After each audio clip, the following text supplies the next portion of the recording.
बुलंदशहर नकली सीबीआई अफसर बनकर व्यापारी के घर डकैती डालने वाले 5 डकैत गिरफ्तार।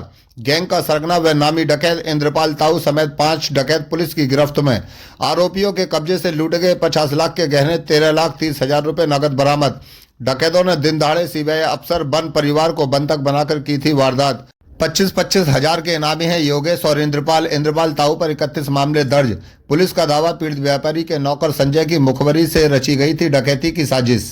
सीबीआई ऑफिसर बनकर लूट की गई थी, उसका खुलासा हुआ है, क्या क्या बरामद हुआ है, कितने लोग गिरफ्तार हुए हैं?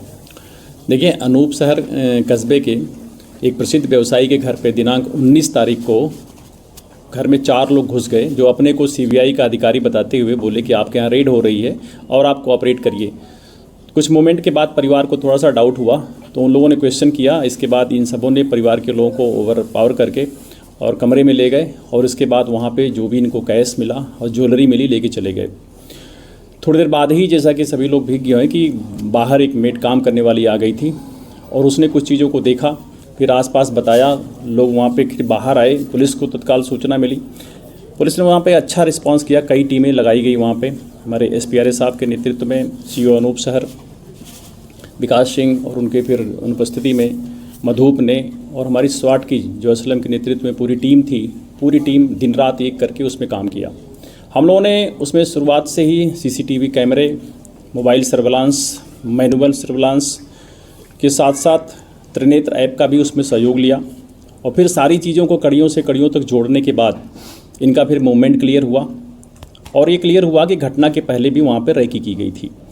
उन सीसीटीवी को देखा गया तो उसमें कुछ बदमाश चिन्हित हुए, जिसको त्रिनेत्र से हम लोग फिर मैच भी कराए और उनके बाद फिर उन पर काम शुरू हुआ। अल्टीमेटली इसमें गिरफ्तार हुए कुल 5 अभियुक्त, जिसमें मालूम चला कि एक व्यक्ति जो उनके दुकान पर ही काम करता था और अपना खुद का ट्रैक्टर लगा करके वहाँ से रोज़ बिल्डिंग मटेरियल्स के सामान या फर्नीचर्स के सामान उन जगह छोड़ता रहता था। तो डेली वो वॉच करता था, क्योंकि वो खुद में पहले क्रिमिनल था और उसकी हिस्ट्री सीट भी खुली हुई थी। एक आपराधिक पृष्ठभूमि का व्यक्ति था जिसका नाम संजय। उसी ने फिर इस बात को दूसरे बदमाशों से बताया और ये घटना 3 महीना पुरानी, 3 महीना पहले ही उसने शेयर किया कि ऐसे ऐसे इनके यहाँ काफ़ी मात्रा में पैसा ज्वेलरी मिल सकता है। बल्कि उसने यहाँ तक कहा कि 1 करोड़ तक की चीज़ें हो सकती हैं। फिर इसके बाद ये सारी प्लान करके घटना के 2 दिन पहले ही इसमें कुछ लोग रैकी करते हैं आकर के और उसे पूरा चीज़ों को देखते हैं, पैदल चल के देखते हैं। और उसके बाद ये 19 तारीख को ये घटना कारित की गई थी। जो इसमें सामान गया था शुरुआती लेवल पर, बहुत अच्छी आइडिया उनको नहीं थी। जो नोट कराया था सामान, उससे कुछ ज़्यादा ही निकली ज्वेलरी, क्योंकि शुरुआत में जो कुछ ज्वेलरीज के नाम हम बताने में परिवार के अपने महिलाओं सदस्यों के थे वो छूट भी गए थे, वो बाद में डिटेल में आया है। तो इस तरह करीब 28 तोला तो इसमें सोना मिला है जो इनसे रिकवर कर लिया गया है, और 200 ग्राम चांदी है और 13,30,000 रुपया मिली है। इनके जो प्रयुक्त तमंचे थे वो भी बरामद किया गया है। दोनों मोटरसाइकिल जो इन्होंने घटना में प्रयोग की गई थी वो भी बरामद की गई है, बल्कि घटना के दिन इन्होंने नंबर प्लेट हटा दिया था और उस जो नंबर प्लेट दूसरे जगह रखा था वो भी बरामद किया गया है। तो इस तरह से इसमें पूरी व्यवस्थित तरीके से एक बड़े प्रोफेशनल तरीके से काम किया पूरी टीम ने। शुरुआती में हम लोग 2 लोगों को चिन्हित कर पाए थे इसमें। एक का नाम इंद्रपाल उर्फ ताऊ करके है, जिस पे ऑलरेडी काफ़ी मुकदमे हैं डकैती के, लूट के, और उसके साथ एक याकेश नाम था। ये बियॉन्ड डाउट पहले चिन्हित हुए, जिससे पुलिस ने इन 2 पे काम शुरू किया और इन पे 25-25 हज़ार रुपये का इनाम भी मेरे द्वारा घोषित किया गया। उसके बाद जब आगे डेवलप किया गया तो शेष लोगों की चीज़ें फिर निकल के आई।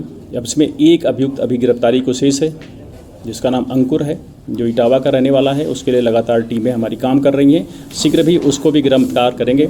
उसके पास भी अभी थोड़ा सा लूटा हुआ माल है, जिसको उससे भी हम बरामद करेंगे। ज्वेलरी सर जो बरामद हुई है उसकी कुल कीमत कितनी होगी? देखिए, ज्वेलरी जो बरामद हुई है लगभग 28 तोला सोना है, जो लगभग 40 लाख से ऊपर की कीमत का होता है, और 13,30,000 रुपया कैश भी बरामद हुआ है। इस तरह से कुल 50 लाख से ऊपर की ये पूरी डकैती थी।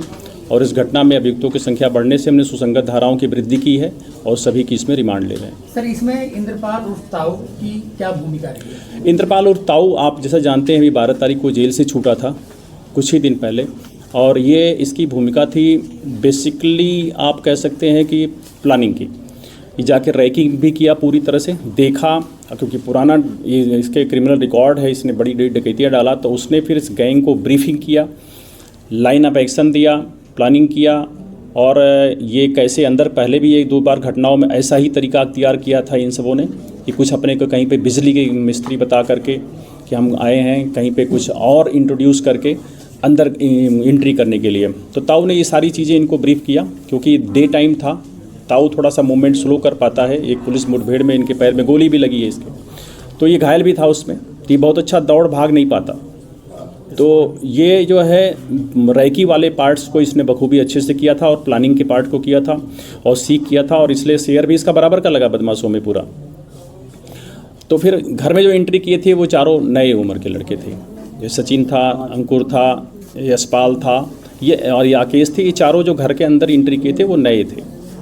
सर, इंद्रपाल ताऊ समेत जो पांचों इसमें आरोपी गिरफ्तार किए गए हैं, तो उनका आपराधिक रिकॉर्ड किस तरह का है? सभी के आपराधिक रिकॉर्ड आप देखेंगे तो उसमें इंद्रपाल ताऊ के तो काफ़ी मुकदमे हैं, उसके डकैती के भी हैं, लूट के भी कई मुकदमे हैं, और सचिन के खिलाफ भी मुकदमा है, राकेश पे भी डकैती है, और यशपाल पे भी डकैती का मुकदमा ऑलरेडी पहले से भी है। तो सभी के क्रिमिनल बैकग्राउंड भी इसमें है।